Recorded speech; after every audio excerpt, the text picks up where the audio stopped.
All right, everybody. So I just want to film a quick video here regarding forearm rotation. I've been talking about it quite a bit lately. I know it's been confusing a few people about this idea of pronation and supination. Those are like the two scientific terms I've been saying. Essentially, what that means is just the positioning of the forearm through the golf swing. So what direction am I rotating the arms? Whenever the inside of the forearm starts to turn down to the ground, or like the palm of my hand is turning down to the floor, that's pronation. Whenever I'm doing the inverse, that's supination, okay? So these movements here will play a huge role in where the shaft is throughout the golf swing. So for example, if I put my two hands on the club, well, if I pronate my left arm, well, the left arm is the lead arm for me as a right-handed player. That would mean the inside of the forearm is turning down to the ground. That typically lays the club off quite a bit. If I do the opposite and I roll them the other way, right, you can see now the inside of my forearm is pointing up. The palm of my hand looks up. The shaft is way across the line or way steep or way vertical, right? Whatever term you want to use here. That would be me supinating the lead arm. So when I see a lot of golfers getting too laid off at the top, you have to look at the matchup of everything. Obviously, the trail arm is going to play a big role in it. You know, I've talked about this before, internal versus external shoulder rotation. That's going to influence the shaft, but that's not the only element that influences the shaft. A lot of it has to do with the forearms too.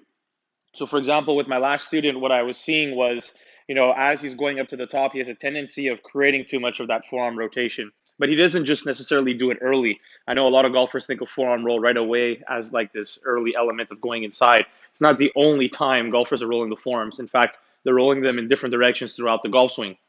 So in his case, he was actually pretty good going up to here, and then he would create a lot of that pronation of the lead arm late in the backswing, and that would get him way too laid off at the top. And this is a very Ricky Fowler type of movement right now.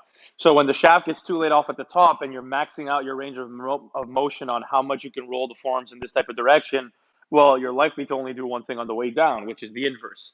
And rolling them the other direction on the way down is going to steepen the club, which either gets you the modern day over the top type of movement, or the golfer is going to try to avoid that and they're going to compensate with their pivot in some way by either like standing up or hanging back on it or some sort of funky adjustment at the last second.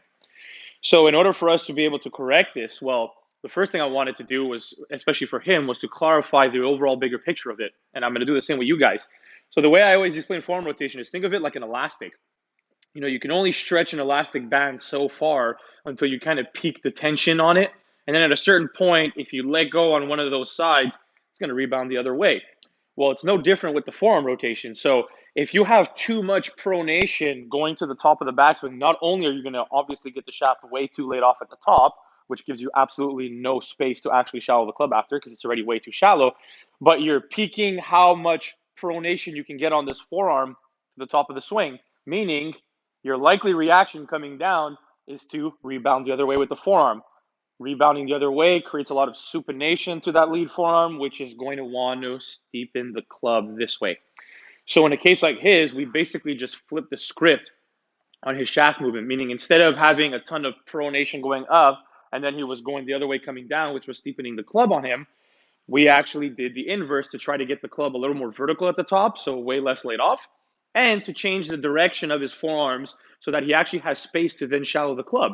So what we did was a lot of excessive feels and drills of counter rolling the forearms the other direction, meaning instead of adding forearm roll open early and then kind of retaining it, or doing a neutral takeaway and then still having too much pronation going up to the top, we did the inverse. We actually got him to feel like he was going to supinate that left forearm, meaning the inside of that left forearm for a right-handed player is going to point up to the sky like this. So that type of move. And then we tried to make him feel like he was obviously going to match that with the trail arm as well. And if you retain that type of feel going all the way up, it's going to feel obviously very uncomfortable at first because you're not accustomed to it. But the idea was to get him to feel that. And what we're doing essentially is we're counter rolling our forearms to offset his actual tendency. And when you do this, you're going to get the club a lot more vertical. Now, there's going to be two benefits from this. Number one, if you're not nearly as laid off at the top, you now have space to actually shallow the club.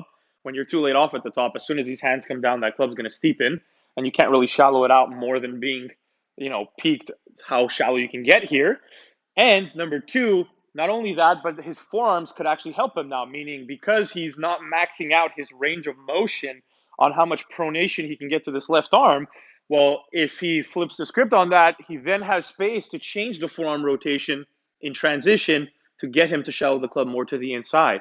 So the bigger picture is very important here. It's not about just changing the backswing and then saying, let's forget everything else. It's about understanding how the backswing adjustment allows you to change the way the shaft is pitching in transition, which was obviously hugely important. So if you're one of those golfers who has too much of that pronation going to the top, the shaft gets too laid off, right? You got nowhere to go from here but steeper. So I see a lot of golfers trying to shallow the club on the way down, but their backswing structure is not doing them any favors, and it's making it very difficult for them to be able to swing from the inside on the downswing. So take a look at the backswing, take a look at your forearm rotation, and if this is one of your tendencies, flip the script on that. Create more of that counter forearm rotation. Feel like you're supinating that lead forearm all the way up to the top, kind of hold that position, and then you can flip the script on the shaft movement starting down, which will allow you to turn and create the better structure through the ball, okay?